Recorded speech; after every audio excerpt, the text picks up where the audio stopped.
Our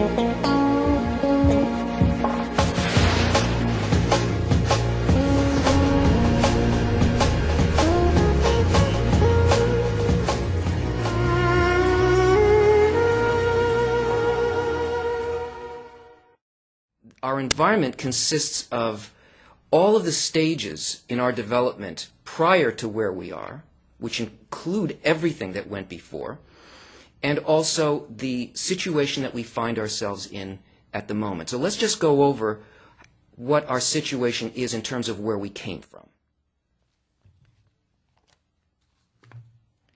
In our original first state, as we were created in the creation of a creature, the four faces of direct light, in this condition, there was one soul in relation to the Creator, with no boundaries on that connection.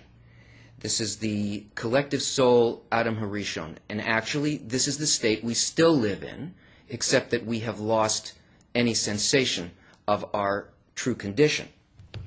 As this state was lowered through a number of phases by the force of development, which is the development of desire and also the development of the will to receive rather than the will to bestow, it arrived at the independent desire of the creature.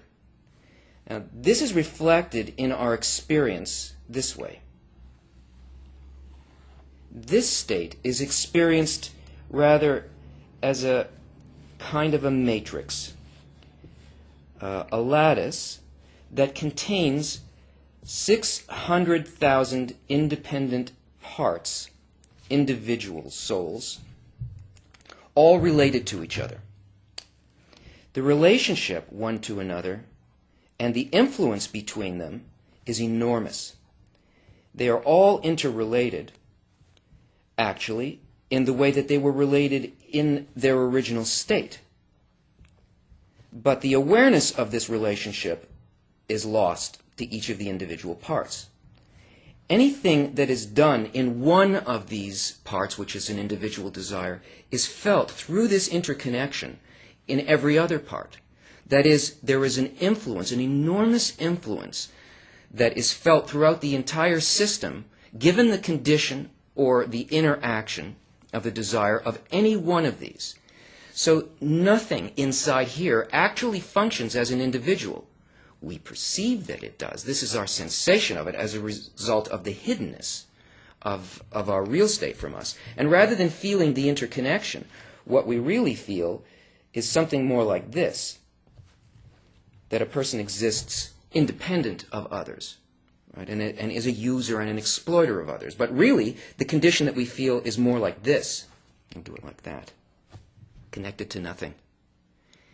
But the truth is that this collective soul is our environment, and it puts tremendous pressure on us in the form of our society, societal pressures, the way that everything in our environment affects us. So much of what we feel, and we'll see how much, comes from this and not from this. So, as you can see, we are influenced from all sides, inside and outside. And yet, freedom is still achievable, even in the material world, in this lifetime, and not in some other world, as most religions say. But it takes a very special effort, and the effort is to rise above our nature.